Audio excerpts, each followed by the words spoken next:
धर्मराज, अजातशत्रू, सदाचारी, सत्याचरणी, पांडुपुत्र युधिष्ठिर महाराज यांचा कष्टप्रद असा जीवन प्रवास. परंतु तरी देखील प्रतिकूल परिस्थितीमध्ये न डगमगता अनिश्चितता व कठीण प्रसंगांचा भगवत प्रदत्त वरदान म्हणून ते कसा स्वीकार करतात ही आपण शिकवण घेणार आहोत. हरे कृष्णा, हरि बोल, हरि बोल, हरि हरि बोल. नित्य सखी माताजी, हरि बोल. Sorry to disturb you, but please video बंद आहे आणि आवाज अजून थोडासा क्लिअर हवा असं वाटतंय. हा, आवाज पण थोडा अनक्लिअर वाटतोय.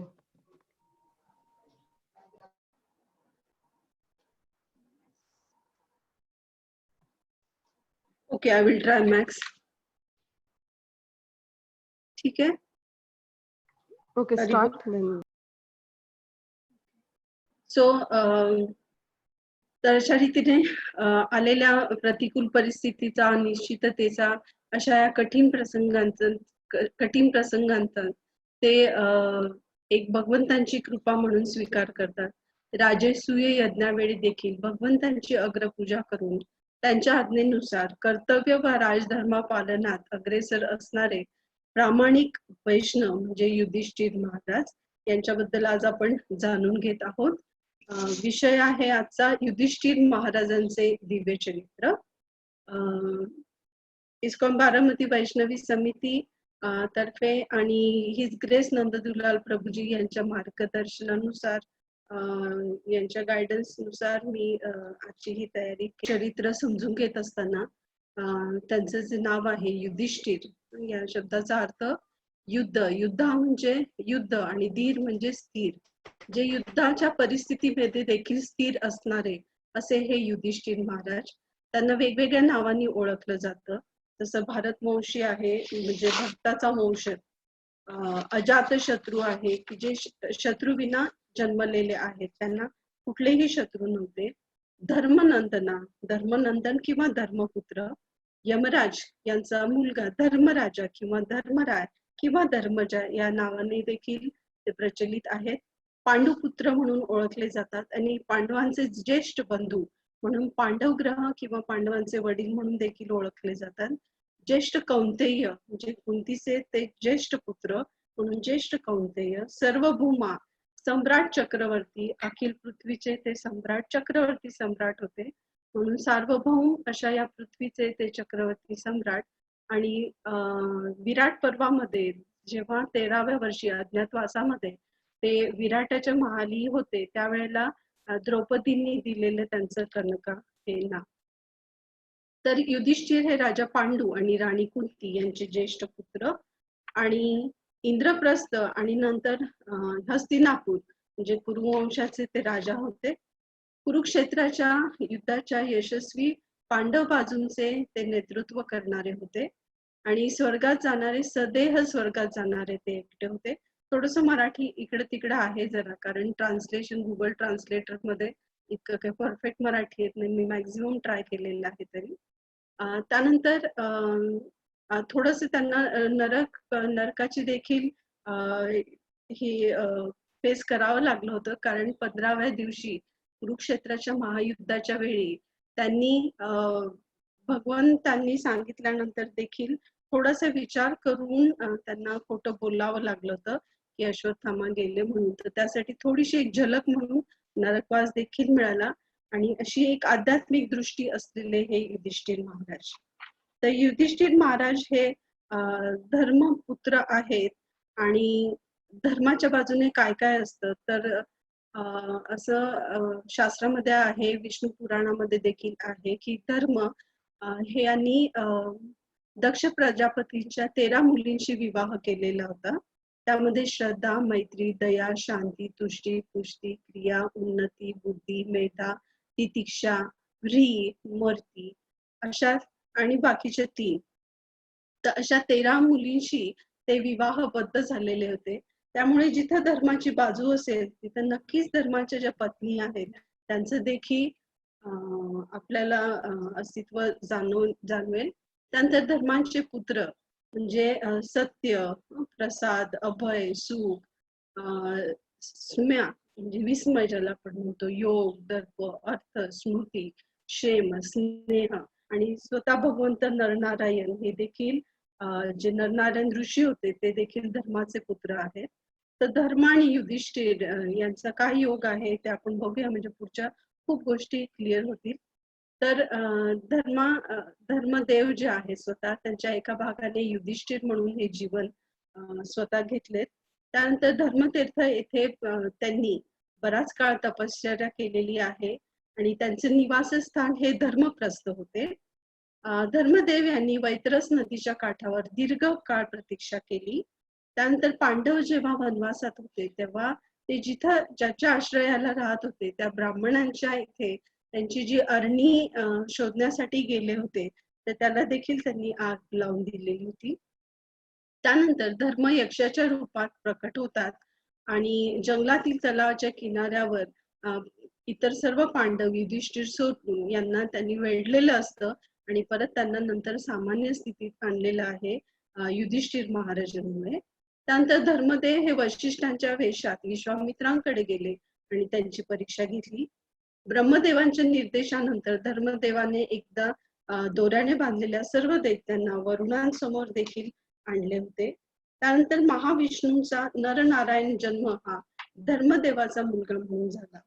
त्यानंतर धर्मदेव यांनी हरणाचे रूप धारण करून सत्य नावाच्या ब्राह्मणांची देखील पूजा केलेली आपल्याला आढळते.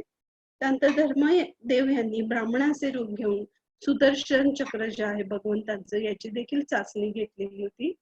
त्यानंतर धर्मदेव यांनी म्हशीचे रूप घेऊन मोठ्या पावसापासून वत्सनाम नावाच्या ऋषींना वाचवले. धर्म या वेशात त्यांनी सीतेचे वडील जनकांना देखील सल्ला दिला होता.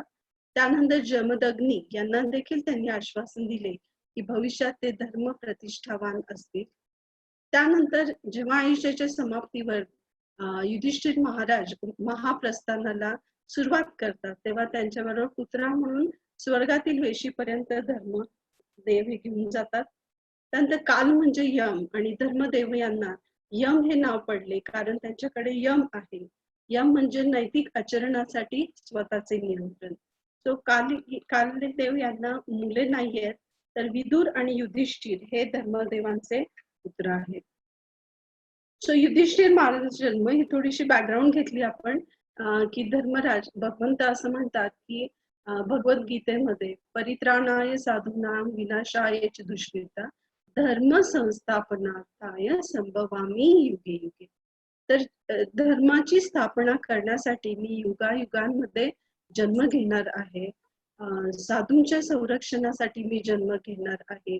तर हा धर्म आणि धर्माची बाजू म्हणजे काय, तर जिथं धर्म असेल, जिथं नीतिमत्ता असेल, जिथं नीती असेल तिथं नक्कीच भगवंतही असणार आहेत. आणि म्हणून भगवद्गीतेच्या सुरुवातीलाच भगवंत हे स्पष्ट करून देत आहेत की जिथे धर्म असेल तिथे भगवंत हे असणार आहेत.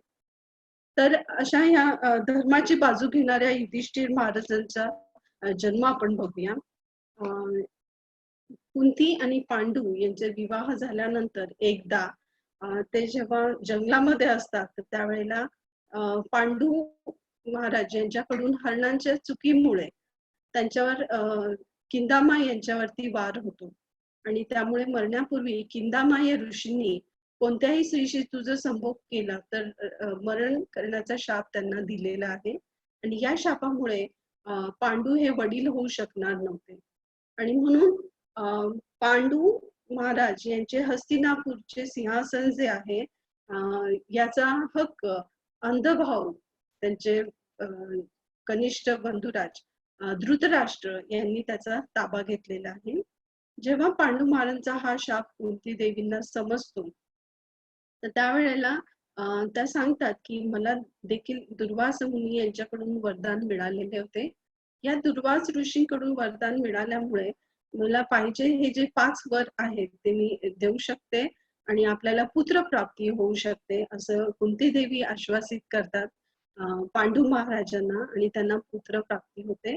यामध्ये सर्वात ज्येष्ठ आहेत युधिष्ठिर महाराज आणि त्यानंतर अर्जुन आहेत, त्यानंतर भीम आहेत, त्यानंतर माद्री यांच्या मार्फत दोन्ही अश्विनी कुमारांपासून प्राप्त हे नकुल आणि सहदेव आहेत.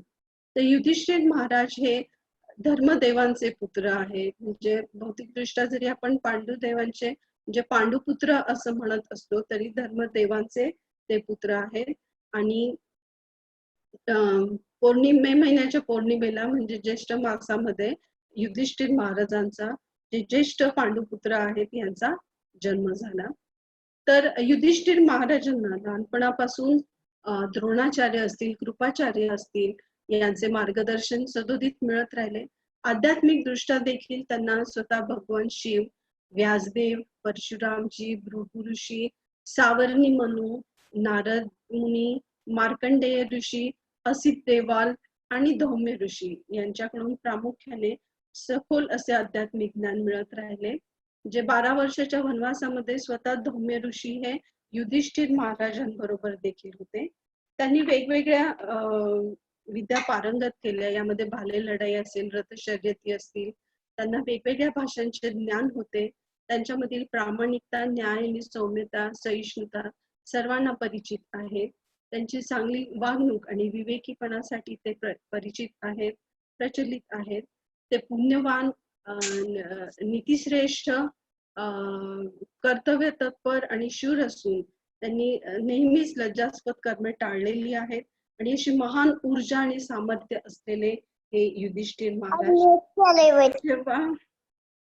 जेव्हा ते लहान असतात आणि द्रोणाचार्यांच्या आश्रमामध्ये एकदा एक पाठ शिकवून होतो आणि द्रोणाचार्य विचारतात सर्व शिष्यांना की झाला का तुमचा अभ्यास झाला का. द्रोणाचार्यांनाही विचारते, दुर्योधनांनाही विचारतात द्रोणाचार्य गुरु. आणि दुर्योधन म्हणतात की झाला माझा अभ्यास. बाकीचे सगळे म्हणतात आमचाही अभ्यास झालेला आहे आजचा करून. तर युधिष्ठिर महाराज म्हणतात माझा नाही झाला. आणि युधिष्ठिर महाराज तेव्हा इतकी मार खातात स्वतः द्रोणाचार्यांचा की यांनी अभ्यास का नाही केलेला. आणि तो प्रथम पाठ जो असतो की क्रोध करू नये असा. तर असा क्रोध करू नये आणि क्रोधावरती नियंत्रण असावं हा असा पहिला पाठ असतो. आणि युधिष्ठिर महाराजांना समाधान वाटत नाही की मी अजून क्रोधावरती नियंत्रण केलेलं नाहीये. तर म्हणून ते म्हणतात की माझा अजून हा अभ्यास पूर्ण झालेला नाही. आणि पुढचा पाठ असतो की नेहमी सत्यवादी असावं. तर आपण इमॅजिन करू शकतो की त्यांचा अभ्यास हा किती मोठा होता. आजकाल आमच्या विद्यार्थ्यांना जे आम्ही होमवर्क देतो छोटे छोटे, ही पूर्ण नीतिमूल्ये जी आहे ती आयुष्यभर जपण्यासारखी नीतिमूल्य आहेत, श्रेष्ठ आहेत. आणि यामध्ये दुसरं जे नीतिमूल्य होतं सत्यवादी, सत्याचरणी असणं.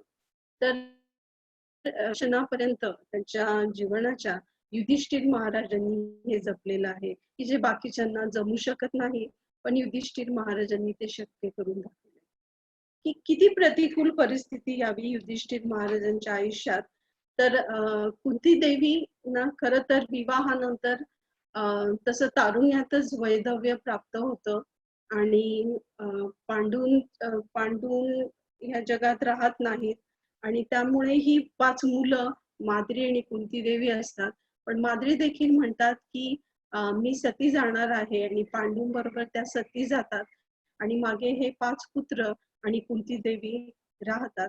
आणि असं हे यांचं बालपण चालू असताना की ह्या 5 पांडवांवरती किती अन्याय आणि घोर कष्ट त्यांना सहन करावे लागले, किती अत्याचार धृतराष्ट्र आणि धन यांच्या करवी झालेत याची शृंखला महाभारतामध्ये आपण सर्व जाणूनच आहात.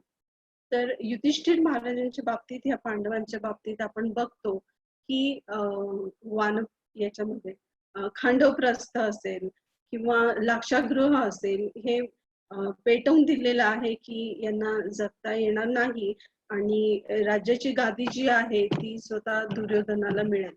तर असं हे षडयंत्र नेहमीच रचण्याचे हे जे कारस्थानं आहेत हे दुर्योधनाची थांबत नव्हती आणि यांचा जीवन प्रवास हा पुढे सुरू होता. एकदा असंच खांडवप्रस्थातून लाक्षागृह पेटवून दिल्यानंतर पांडव हे परत अज्ञात असतात आणि ब्राह्मण वेशात जेव्हा ते वनामध्ये असतात आणि दुसऱ्या राज्यात येऊन पोहोचतात द्रुपद राजाच्या याच्यात, आणि त्यामध्ये पांचालीचं स्वयंवर असतं आणि द्रौपदीचं स्वयंवर जेव्हा रचलेलं असतं, तर त्यावेळेला अर्जुन जे आहेत ते धनुष्याने त्या माशाच्या डोळ्यांचा वेध घेतात आणि पांचालीला जिंकतात. आणि पांचाली सहित हे पाची पांडव आई कुंती देवीकडे आशीर्वाद घेण्यासाठी येतात. कुंती देवी त्यांना आशीर्वाद देतात की तुम्ही सर्व वाटून खा. तर युधिष्ठिर महाराजांचं मोठेपण आपल्याला दिसेल की आईच्या आशीर्वादाखातर त्यांनी हा प्रस्ताव स्वीकारलेला आहे आणि म्हणून द्रौपदी ही पाची पांडवांची पत्नी म्हणून स्वतः स्वीकार करते. तर असा हा द्रौपदी विवाह. त्यानंतर दुर्योधनाने कुटील कारस्थान रचल्यानंतर द्रौपदीला अक्षय पात्र देखील मिळतं, हे आपल्याला माहितीच आहे. त्यानंतर इंद्रप्रस्थच्या राजा झाल्यानंतर युधिष्ठिर महाराज हे राजसूय यज्ञ करतात. अतिशय आनंदी वातावरणामध्ये, भगवत भक्तीमध्ये सगळे असताना हा भगवंतांचा राजसूय यज्ञ, युधिष्ठिर महाराजांचा राजसूय यज्ञ होतो. आणि यामध्ये युधिष्ठिर महाराज हे भगवंतांची अग्रपूजा करतात. तर यामध्ये भगवंतांना सगळ्यात देखत युधिष्ठिर महाराजांना भगवंतांना मान द्यायचा असतो आणि त्यांची पूजा ही करून घ्यायची असते. म्हणून युधिष्ठिर महाराज भगवंतांच्या सेवेसाठी हा राजसूय यज्ञ करतात. सो अश्वमेध यज्ञाच्या आधी राजसूय यज्ञ हा करावा लागतो. राजसूय यज्ञानंतर यांची कुटील कारस्थाने ही थांबत नव्हती, आपण बघतो. आणि एका क्षत्रियाने आवाहन जेव्हा दिलेलं असतं, तर त्या आव्हानाला स्वीकारणं हे क्षत्रियाचं परम कर्तव्य असतं. आणि म्हणून जेव्हा हे क्षत्रियांना आवाहन केलं गेलं, दुर्योधन असेल, त्यानंतर शकुनी असतील, धृतराष्ट्रकडच्या बाजूचे अधर्मी हे सगळे असतील, आणि त्यांनी जेव्हा द्यूत क्रीडेसाठी आवाहन केलं युधिष्ठिर महाराज म्हणजेच पांडवांना, तर त्यावेळेला त्यांना ही द्यूत क्रीडा खेळावी लागलेली आहे. म्हणजे त्यांनी इथं आपल्याला क्षत्रिय धर्माचं पालन करण्यासाठी त्यांनी ही द्यूत क्रीडा खेळलेली आहे असं आपल्याला दिसेल. आणि यामध्ये द्रौपदीची नामुष्की, नामोहरण, शिरहरण जे आहे, आणि त्यावेळेला भगवंत कसे स्वतः धावून आलेत हे आपल्याला इथे बघायला मिळतंय. सो द्रौपदी वस्त्रहरणानंतर युधिष्ठिर महाराज त्यांचं राज्य, संपत्ती सर्व काही गमावतात. त्यांच्याबद्दलचा जो आदर असतो तोही गमावला जातो. पण याही परिस्थितीत न खचता हे सर्व भाऊ, आई आणि पत्नी द्रौपदी यांच्या सहित 12 वर्ष वनवास आणि 1 वर्ष अज्ञातवासासाठी मार्गस्थ होतात. खर तर ह्या पाची पांडवांनी हा जो वनवास आहे तो आनंदाने स्वीकारलेला आहे. कारण वनवासामध्ये आपण बघतो की किती साऱ्या ऋषी मुनींचे मार्गदर्शन यांना मिळालेले आहे. कदाचित जे प्रासादात राहून त्यांना मिळणं शक्य नसतं झालं. आणि म्हणून जेव्हा आपल्यावर संकट येत असतात तेव्हा आपण भगवंतांच्या जास्त जवळ जातो. आणि म्हणून ही जी जवळीक आहे, त्यांना या 12 वर्षाच्या वनवास असेल किंवा अज्ञातवास असेल 1 वर्षाचा, या काळात आपल्याला त्यांच्याबद्दल बघायला मिळतो आहे. 12 वर्षाच्या वनवासामध्ये त्यांनी एके ठिकाणी यक्ष देव जे आहेत, ऍक्च्युली ते ज्या ब्राह्मणांच्या आश्रयासाठी असतात, तर त्या ब्राह्मणांच्या अरणीसाठी शोधण्यासाठी, अरणीला शोधण्यासाठी, काठीला शोधण्यासाठी, आग निर्माण करण्यासाठीच्या, तर ती शोधण्यासाठी हे पाची पांडव हे वनामध्ये जातात. आणि युधिष्ठिर महाराजांना तहान लागते. तर युधिष्ठिर महाराज पांडवांना एक एक करून सांगतात की मला पाणी घेऊन या प्यायला, मी शोधतोय तोपर्यंत. तर जेव्हा एक एक पांडव हे तलावामध्ये जातात आणि या तलावाचं पाणी दूषित असतं, प्रदूषित असतं आणि विषारी असतं, आणि म्हणून ह्या चारी जे पांडव आहेत तर यांचा मृत्यू होतो त्या ठिकाणी, की यक्षाच्या ताब्यात ते जातात आणि त्यामुळे त्यांचा मृत्यू होतो. पण स्वतः युधिष्ठिर महाराज हे यमदेव असल्यामुळे, साक्षात धर्म असल्यामुळे ते ह्या यक्ष प्रश्नांना यशस्वी सामोरे जातात आणि त्यांच्या प्रश्नांची उत्तरं देतात. हे जे यक्ष प्रश्न आहे या यक्ष प्रश्नांच्या उत्तरामुळे बाकी चारही पांडव अर्जुन, भीम, नकुल, सहदेव हे पुन्हा जीवित होतात आणि त्यांना त्यांचा जो परिवार आहे पूर्ण परत मिळतो. तर ही जे यक्ष प्रश्न हे जे आहेत, तर ही प्रश्न आणि यांची जी उत्तरांची शृंखला आहे तर ती आपल्यासाठी खूपच उद्बोधित करणारी आहे. तर यामध्ये युधिष्ठिर महाराज म्हणतात की मनाची स्वच्छता म्हणजे खरे स्नान आहे. म्हणजे आपण बॉडीली बेदिंग तर करतोच, पण मनाची स्वच्छता ही खूप महत्वाची आहे. त्यानंतर सर्व जीवांचं संरक्षण करायचं असेल तर आपल्याला चॅरिटी करणं गरजेचं आहे, दानधर्म करणं गरजेचं आहे, जे आपलं सामाजिक दायित्व आहे, ही आपल्याला समज युधिष्ठिर महाराज देतात.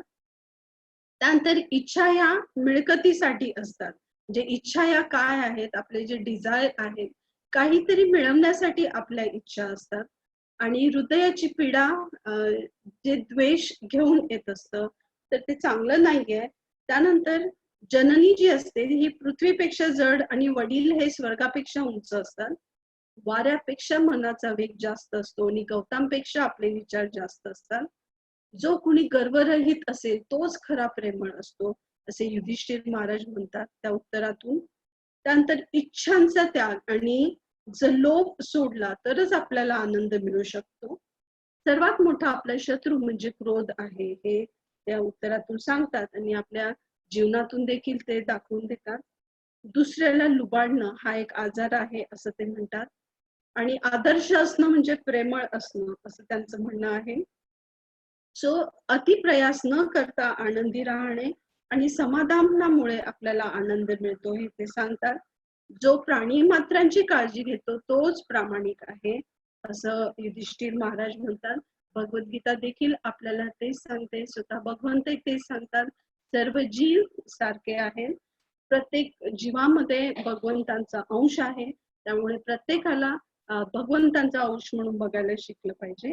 तर अशा रीतीने हे यमराजांना दिलेली जी उत्तरं आहेत त्यामुळे यमराज आनंदी होऊन पूर्ण त्यांचा परिवार जो आहे परत आनंदी पुढे जातो. आपण बघतो की कुरुक्षेत्रावरती कौरवांच्या विरुद्ध पांडवांनी युद्ध केलेलं असतं आणि यामध्ये नक्कीच पांडव हे विजयी होतात. तर ह्या युद्धामध्ये, महायुद्धामध्ये प्रचंड असा नरसंहार झालेला असतो, प्रचंड अशी जीवितहानी झालेली असते आणि ती युधिष्ठिर महाराजांना बिलकुल आवडत नाही आणि ते खूप खिन्न असतात. तर अशा युधिष्ठिर महाराजांना सांत्वन देण्यासाठी खर तर भीष्मदेव हे जाऊ शकले असते, कारण त्यांना इच्छा मरण आहे. परंतु भीष्मदेव हे युधिष्ठिर महाराजांचे सहृदयी, हितचिंतक, पितामह, मित्र आणि नेहमीच मार्गदर्शक म्हणून राहिलेले आहेत. तर युधिष्ठिर महाराज राज्यारूढ झाल्याचे त्यांना बघायचे होते आणि समाधानाने डोळे मिटायचे होते आणि त्याच क्षणाची ते वाट बघत होते. अन्यथा पांडवांच्या अकारण दुःखामुळे मनात सतत खंत बाळगण्यापेक्षा त्यांनी केव्हाच देहत्याग केला असता. भगवान श्रीकृष्ण हे पांडवांचे संरक्षक होते आणि म्हणून कुरुक्षेत्राच्या युद्धात देखील पांडवांचा विजय होईल याची त्यांना पूर्ण निश्चिती होती.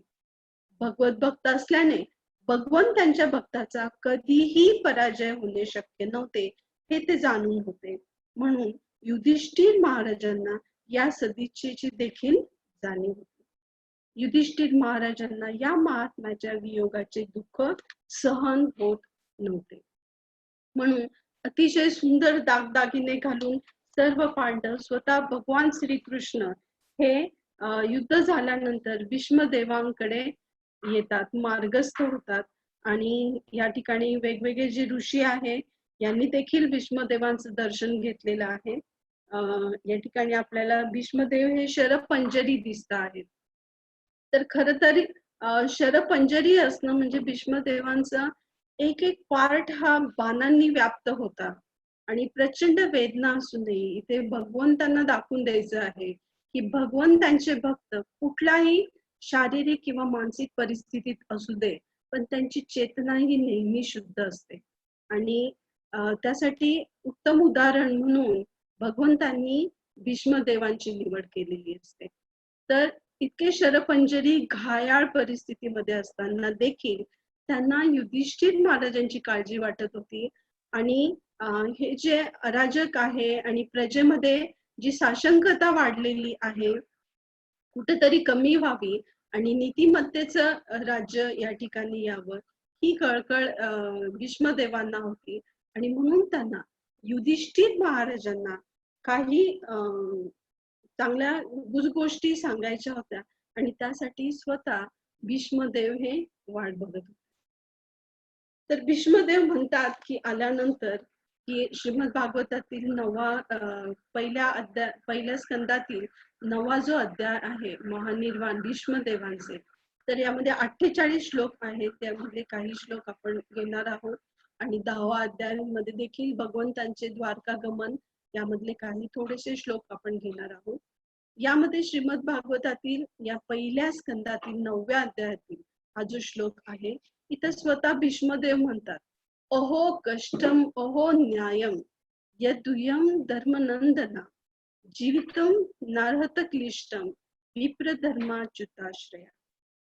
या श्लोकामध्ये स्वतः भीष्मदेव म्हणतात की अहो युधिष्ठिर महाराज, अहो धर्मनंदन, तुम्हाला किती हाल अपेष्टा आणि कष्ट सहन करावे लागले.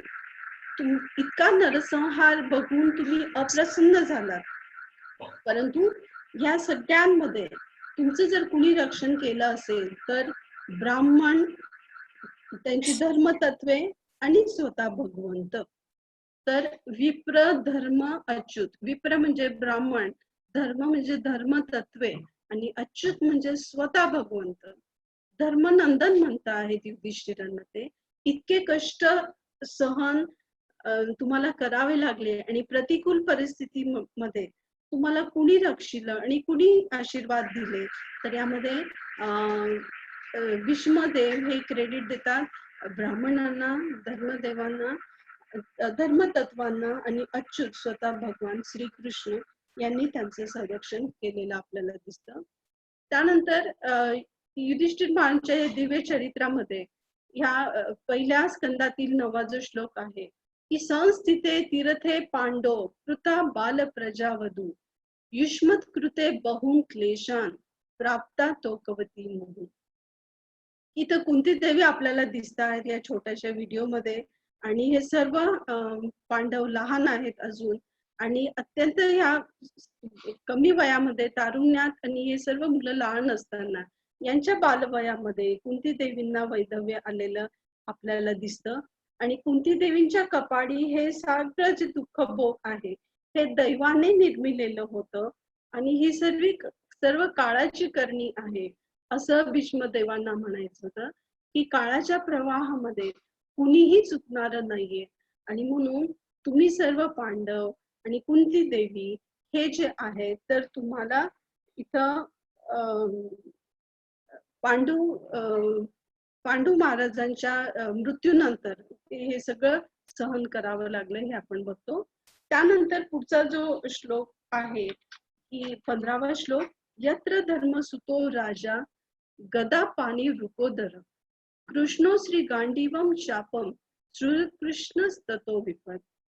यामध्ये धर्मसुतो म्हणजे यमाचे पुत्र, स्वतः धर्मपुत्र यमाचे पुत्र आहेत, जिथं भगवंत आहेत, जिथं गांडीवधारी अर्जुन आहे, जिथं त्यांचं धनुष्य आहे, स्वतः भगवान श्रीकृष्ण त्यांचे मित्र आहे. तरी यांच्या आयुष्यामध्ये युधिष्ठिर महाराजांच्या आणि पांडवांच्या आयुष्यात इतकं विपरीत का घडावं.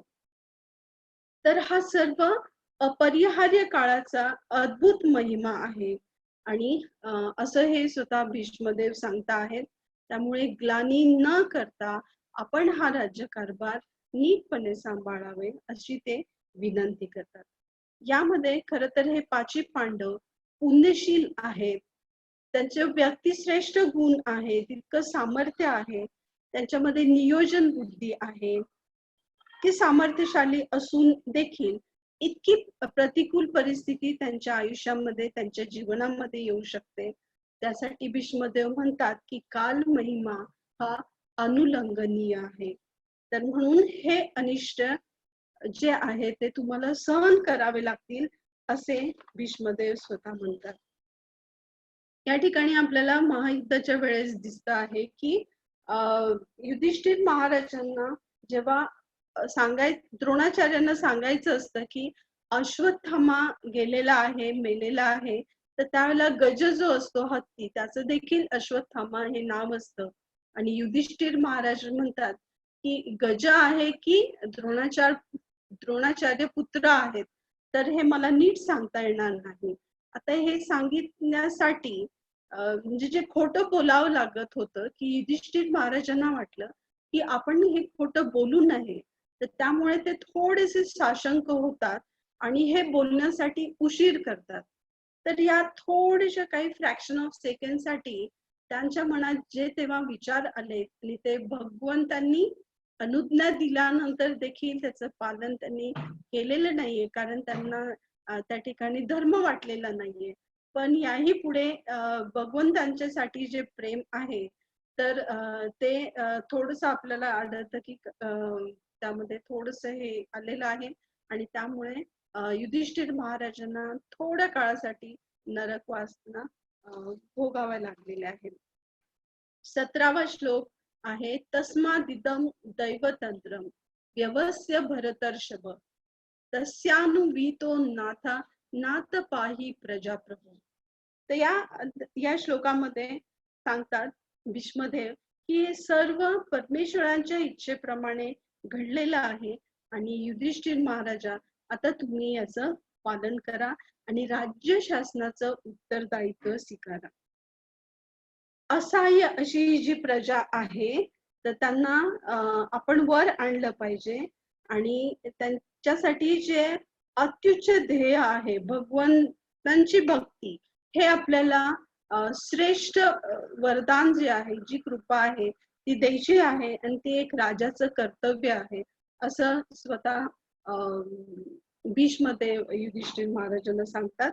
आणि म्हणून हे सगळे कष्ट भगवंतांची कृपा आहे, भगवंतांचं प्रदत्त वरदान आहे, म्हणून याचा स्वीकार करा. आणि त्याचा स्वीकार हे युधिष्ठिर महाराज करतात. तर असं आपल्याला श्लोकात दिसतंय. या ठिकाणी भीष्मदेव हे त्यांच्या मनामध्ये जपून ठेवत आहेत की कसं राजसूय यज्ञ झाला होता आणि भगवंत हे त्यांना आठवतात शरपंजरी जेव्हा आहेत की युधिष्ठिर महाराजांनी इतका सुंदर सोहळा राजसूय यज्ञाच्या वेळेस आयोजन केलेला होता आणि त्या क्षणाचा त्यांना एक एक क्षण त्यांनी टिपून ठेवलेला असतो आणि त्याचा ते आनंद घेत असतात. तर ती आठवण भीष्मदेवांना येते आणि ते ती शेअर करतात युधिष्ठिर महाराजांशी. पुन्हा एकदा भीष्मदेव सांगतात की भगवंत स्वतः त्यांच्या भक्तांसाठी त्यांच्या प्रतिज्ञा हे मोडतात. हे युधिष्ठिर महाराजांना सांगता आहेत. इथं आपल्याला दिसतंय की स्वतः भीष्मदेवांवरती भगवंतांनी चक्र जे आहे ते उचललेलं आहे आणि त्यांचं जे पटका आहे तो सुद्धा खाली पडलेला होता. अशा याच्यात हे सगळे डिटेल्स जे आहेत ते भीष्मदेवांना आठवतात आणि ते शेअर करत आहेत युधिष्ठिर महाराजांसाठी, जे उद्याचे राजा आहेत आणि राजांना घडवण्याचं काम हे भीष्मदेव करता आहेत. कुरुवंशीय आहेतच आणि सम्राट चक्रवर्ती ते आता होऊ घातलेले आहेत आणि दुःखी न होता, खिन्न न होता त्यांचा आत्मविश्वास कसा वाढवता येईल, भगवंतांची भक्ती अजून त्यांच्यात कशी वाढवता येईल, हे प्रयत्न भीष्मदेव करत आहेत. खरं तर भीष्मदेव हे 12 महाजनांपैकी एक महाजन म्हणून आहेत आणि म्हणून त्यांचा जो आदेश आहे त्याचं पालन हे करतात. स्वतः युधिष्ठिर महाराज जसं आपण बघतो, नारद मुनी असतील किंवा भीष्मदेव असतील किंवा स्वतः भगवंत आहेत, त्यांचे नेहमी आदेशांचे अनुमोदन स्वीकारून हे पुढे मार्गस्थ झालेले आपल्याला दिसत आहे. इथं भीष्मदेव म्हणतात की साक्षात अचिंत्य पूर्ण पुरुषोत्तम हे आपल्यामध्ये वावरत आहेत. आपण सर्वसामान्यांसारखं भगवंतांना समजलं नाही पाहिजे. ते पूर्ण पुरुषोत्तम आहेत आणि ते आपल्याला माया शक्तीने मोहित करतात, असं हे भीष्मदेव युधिष्ठिर महाराजांना सांगतायत. ते जरी वृष्णी कुळात वावरल्यासारखे आपल्याला दाखवत असतील, पण तरी देखील ते पूर्ण पुरुषोत्तम आहेत असं इथं भीष्मदेवांना सांगायचं आहे. त्यानंतर 20व्या श्लोकामध्ये यम मन्यसे मातुलेयम प्रियम मित्रम सवृततम अकरो सचिवम धूतम सौहृदात सारथी.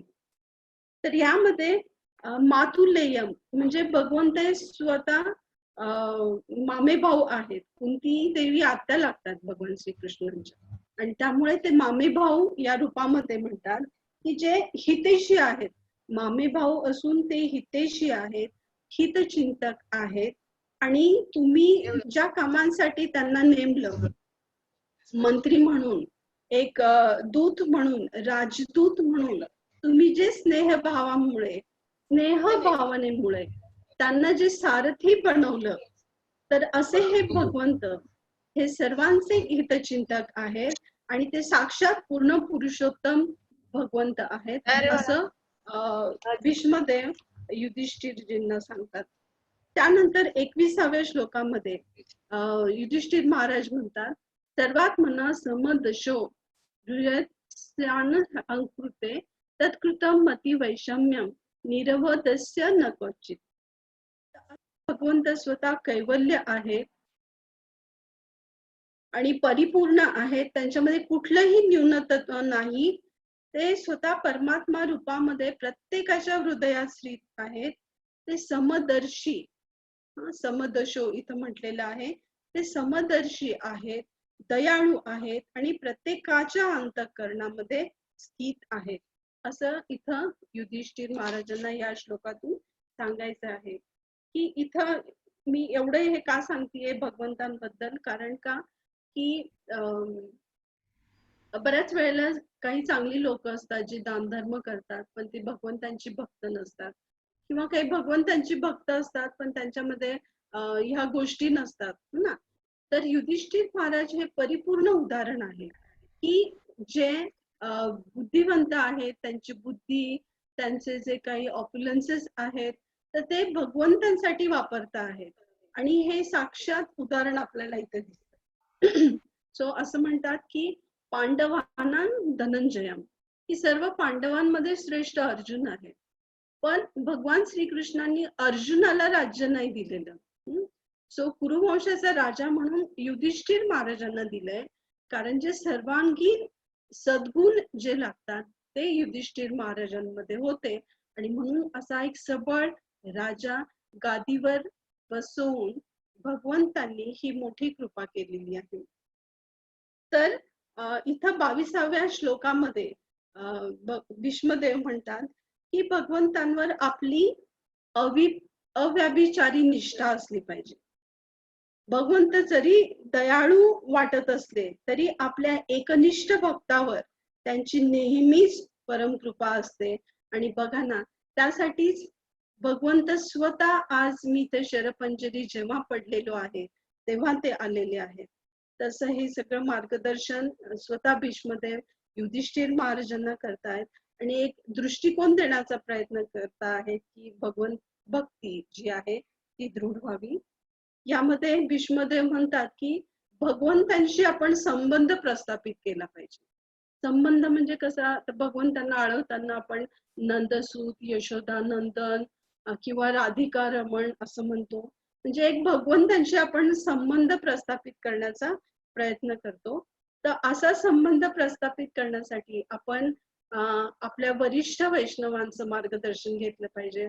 वेळोवेळी श्रील प्रभुपाद त्यांच्या अलग अलग पुस्तकांमध्ये भगवद्गीता असेल, श्रीमद भगवद्गीता असेल किंवा श्रीमद भागवत असेल, यामध्ये दाखवून देतात की वैष्णवांचे आशीर्वाद, वैष्णवांचा आश्रय किंवा भक्तांचा आश्रय हा आपल्या दृष्टीने खूप महत्वाचा आहे. आणि भक्तांच्या असोसिएशन मध्ये जेव्हा असतो आपण, तर तेव्हा भगवत भक्ती ही वृद्धिंगत होत असते. असं हे अशी ही व्याभिचारी निष्ठा असावी असं आपल्याला भीष्मदेव युधिष्ठिर महाराजांकरवी सांगण्याचा प्रयत्न करत आहे.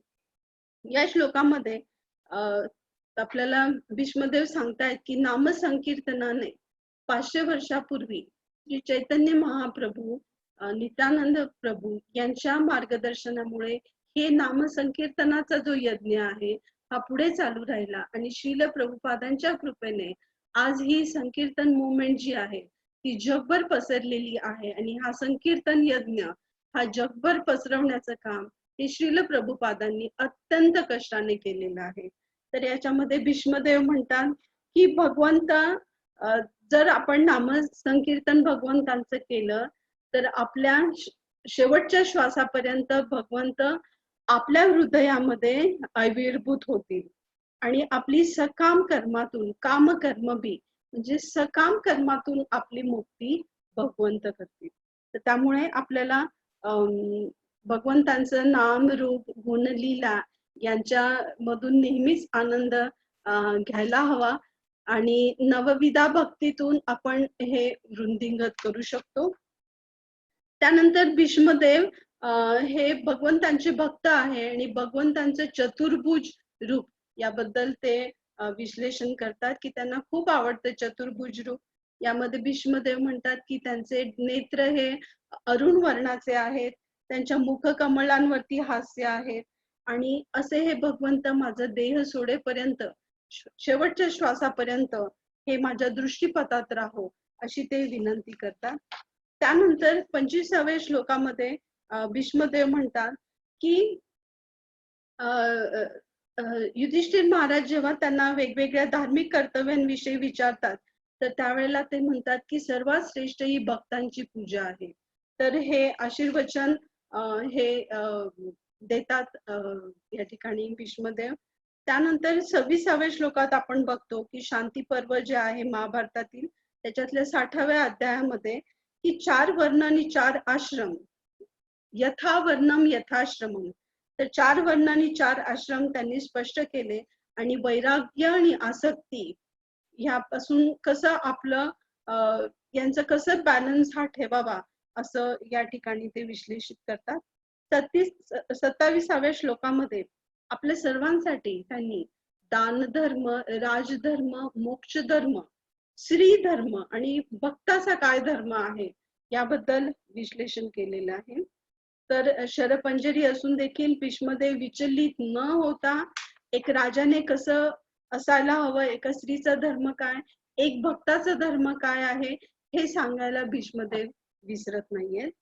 28व्या श्लोकामध्ये ते म्हणतात की स्वतः भगवंतांनी त्यांची प्रतिज्ञा मोडलेली आहे अशा या सच्चिदानंद भगवंतांचं वर्णन ते करतात.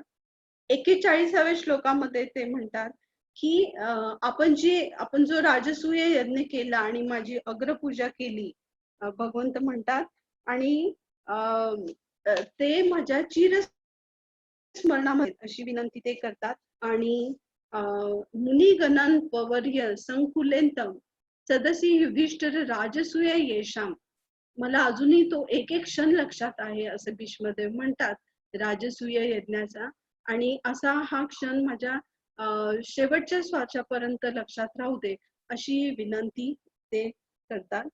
त्यानंतर भीष्म अद्वैतात विलीन होतात, हा देह सोडतात आणि त्यानंतर ऊर्ध्वदेहिक संस्कार युधिष्ठिर महाराजां करवी केले जातात. वैदिक सूक्तांचं गायन केलं जातं आणि अत्यंत या वियोगाचं दुःख सहन करून त्यांच्यावरती अंत्यसंस्कार करून ते धृतराष्ट्र आणि गांधारी त्यांच्या आश्रयाला जे असतात त्यांचं सांत्वन करण्यासाठी जातात.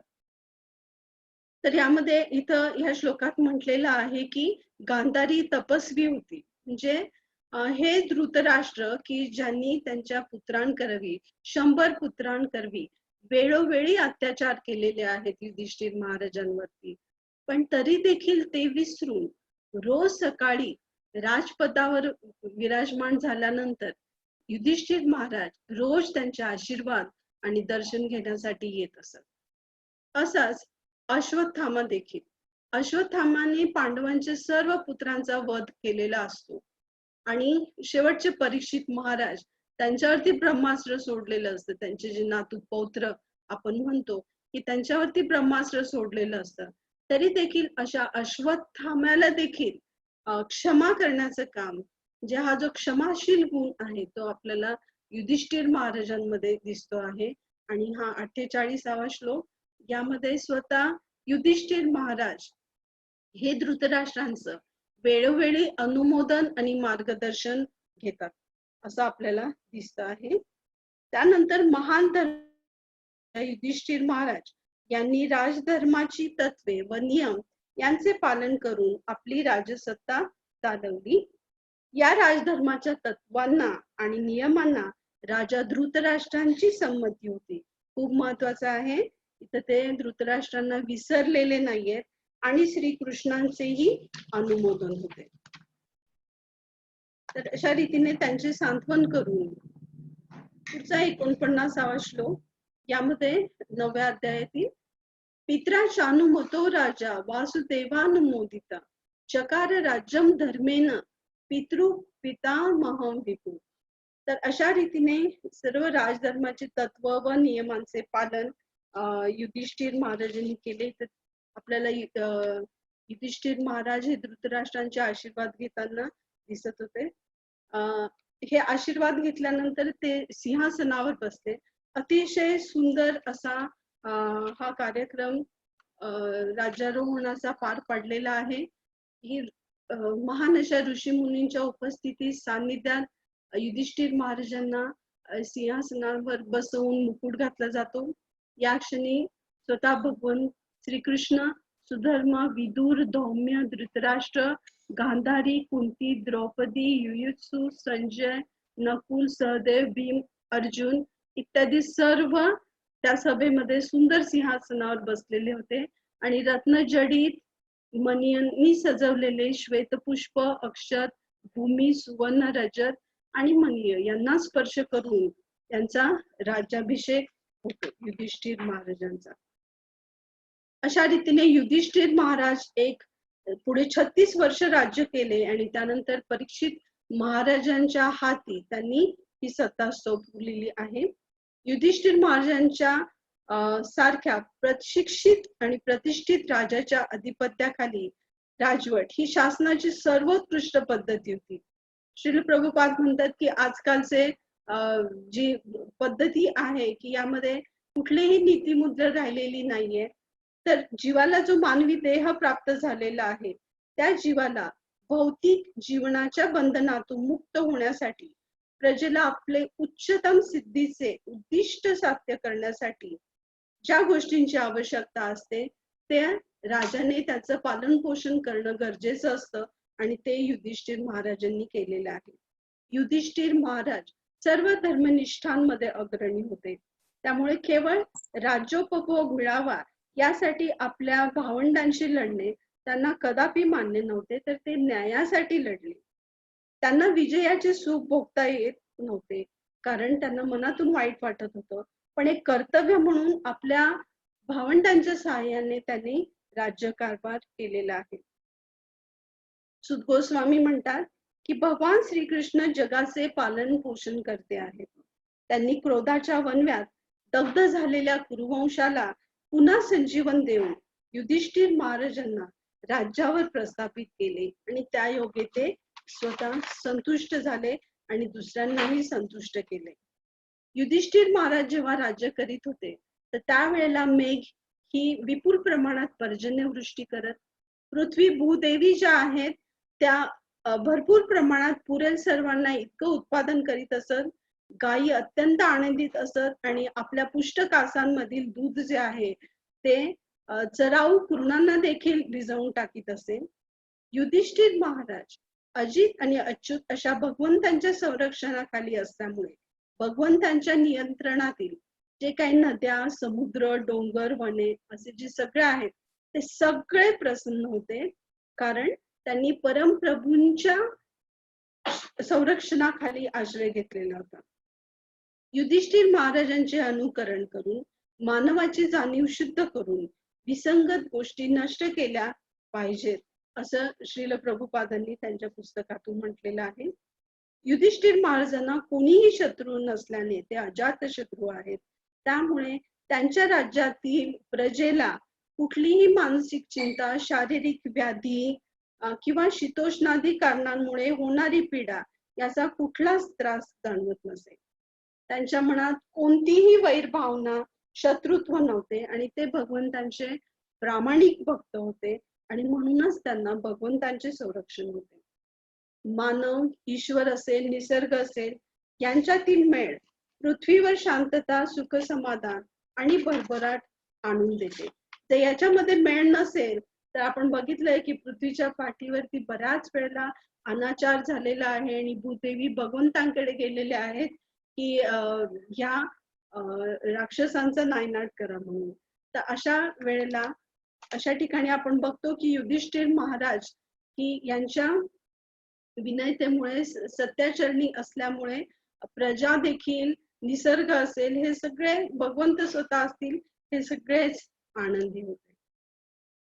जेव्हा ते आरूढ झाले आणि आता त्यांना सिंहासनावर बसवलेलं होतं, आता भगवान श्रीकृष्ण म्हणतात की मला जायचं आहे, परंतु तरी देखील इतके दिवस स्वतः भगवान श्रीकृष्ण हे थांबले हस्तिनापूरला, कारण त्यांना युधिष्ठिर महाराजांच्या शब्दाला जो आहे तो मान द्यायचा होता आणि भीष्मदेवांविषयीची विशेष कृपा त्यांना प्रकट करायची, म्हणून ते इतके दिवस थांबले होते.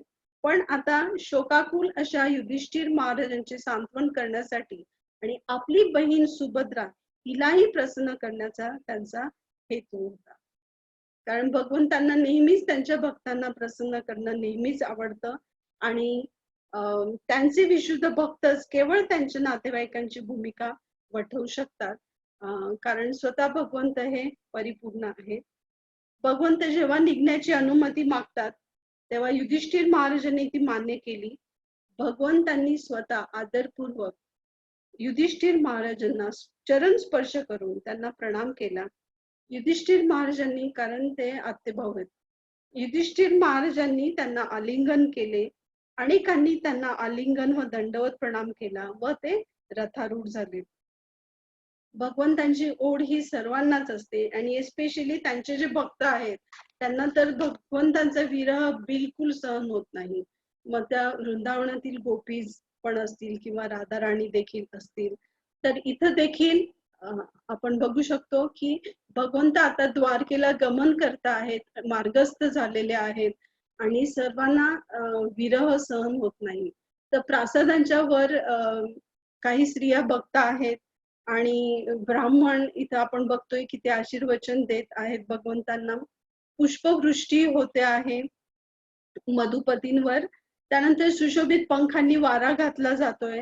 उत्कृष्ट काव्य रचले जात आहे आणि श्रुती मंत्रच त्या ठिकाणी सगळे जाणवत होते. तर अशा रीतीने स्वतः भगवंत यांनी पांडवांच्या पाठीशी त्यांच्या बरोबर राहून त्यांना वेळोवेळी मार्गदर्शन केलेलं आहे. तर अशा रीतीने कलियुगाची सुरुवात झालेली होती आणि आता भगवंत गेल्यानंतर हे जेव्हा हे पृथ्वी लोक सोडून जातात स्वतः भगवंत, तर त्यावेळेस पांडवांना हा विरह सहन होत नाही आणि ही सर्व सत्ता, राजसिंहासन, ही संपत्ती त्यांचे जे पौत्र आहेत परीक्षित महाराज यांच्या हाती सोपवतात आणि ते स्वर्गारोहण करतात. सदैही जाणारे युधिष्ठिर महाराज आणि त्यांच्या बरोबर शेवटी कुत्रा असतो. तर इंद्रदेव म्हणतात की या कुत्र्याला तुम्ही बरोबर नका घेऊन जाऊ, कारण हा स्वर्ग आहे. तर ते म्हणतात की हा जर कुत्र्याला स्वर्ग मिळणार नसेल, स्वर्ग प्राप्ती होणार नसेल, तर मलाही स्वर्ग नको आहे, कारण मला याने माझ्या शेवटच्या घटकेपर्यंत साथ दिलेली आहे. आणि असं म्हणतात की हा कुत्रा म्हणजे स्वतः धर्मदेव होते की ज्यांनी युधिष्ठिर महाराजांचं शेवटपर्यंत रक्षण केलेलं आहे. तर अशा रीतीने आणि त्यांनी जे एक खोटं बोललेलं होतं, तर त्यासाठी जी नरक वासना, एक छोटासा टीजर जो आहे ते स्वतः भगवंत देतात आणि अशा रीतीने पांडव जे आहेत त्यांचे विधित कर्म करतात आणि यामधून आपल्याला किती शिकवणी मिळतात धर्मराज युधिष्ठिर यांच्या जीवनपटातून, की आपण कसं सदाचारी, सत्याचरणी आणि काही प्रतिकूल परिस्थितीमध्ये वाईट न वाटून घेता, दुःख न करता शोक न करता आपण ही भगवंतांची कृपा म्हणून समजून पुढे गेलं पाहिजे आणि भगवंतांची भक्ती केली. मला हे बोलण्याची संधी दिली त्याबद्दल धन्यवाद. शेवटी त्यांच्याबरोबर तो पुत्र आहे म्हणजे धर्मदेव स्वतः. सांगायला खूप खूप आनंद वाटतो आहे की हिज ग्रेस नंददुलाल प्रभूजी यांच्या प्रेरणेमुळे आपण सर्व इस्कॉन बारामती महिला समिती आणि सर्व ज्या महिला आपण वैष्णवी आहोत तर यांच्या वतीने हा कार्यक्रम आयोजित केलेला आहे. तर तो म्हणजे गीता सारांश. बारामतीतील महिलांसाठी ह्या अत्यंत प्रतिकूल परिस्थितीमध्ये आपलं मनोबल मनोधैर्य जपण्यासाठी हे जे गीता सारांश काही जे बाईट्स आहेत श्रीमद भागवतामधले अत्यंत शास्त्रीय पद्धतीने आपल्या समोर मांडण्याचा प्रयत्न या प्रवचन शृंखलेतून केला जाणार आहे. तर आपण सर्व वैष्णवींना महिलांना विनंती आहे की हा जो भगवंतांचा नामसंकीर्तन यज्ञ आहे हा आपल्याला पुढे सुरू ठेवायचा आहे आणि यामध्ये आपण एक साधन बनतो आहोत. याहून म्हणजे सोने पे सुहागा असं म्हणायला हरकत नाही. तर 18 अध्याय हे 18 आठवड्यांमध्ये असणार आहे आणि 28 सप्टेंबरलाच आपण ह्या महायज्ञाची सुरुवात केलेलीच आहे. नक्कीच बारामतीतील महिला ह्या खूप अग्रणी असतात, सगळीकडे सर्व हुशार आहेत, सर्व पारंगत आहे, शास्त्रांचं वाचन करतात, पठन करतात, त्यानुसार कृतीशील असतात. तर आपल्या मित्रमैत्रिणी परिवारामध्ये कुटुंबामध्ये जे कुणी इच्छुक असतील महिलांमध्ये तर त्यांना प्रोत्साहन देण्याची गरज आहे असं आवाहन मी करू इच्छिते आणि याला अजूनही जास्तीत जास्त रिस्पॉन्स यावा अशी आपल्या सर्वांची अपेक्षा आहे. तर त्यामुळे सर्वांनी हिरिरीने भाग घ्यावा आणि हा यज्ञ आपण पुढे चालू ठेवूया. तर अजूनही रजिस्ट्रेशन चालू आहे, कुणाला इच्छा असल्यास तुम्ही नक्कीच प्रोत्साहित कराल अशी अपेक्षा व्यक्त करते आणि माझे 2 शब्द थांबवते. मला या ठिकाणी बोलण्याची संधी दिली यासाठी इस्कॉन बारामती वैष्णवी समिती, हिज ग्रेस नंददुलाल प्रभूजी यांचे वेळोवेळी असणारे मार्गदर्शन यामुळे मी जे काही 2 शब्द बोलू शकले तर ते जर माझ्याकडून काही चूक झाली असल्यास हर्ट झालं असेल किंवा काही मिस्टेक झाली असल्यास तर आपण माफ करालच ही अपेक्षा व्यक्त करते. हरी हरी बोल. खूप खूप छान माताजी, एकदम बेस्ट.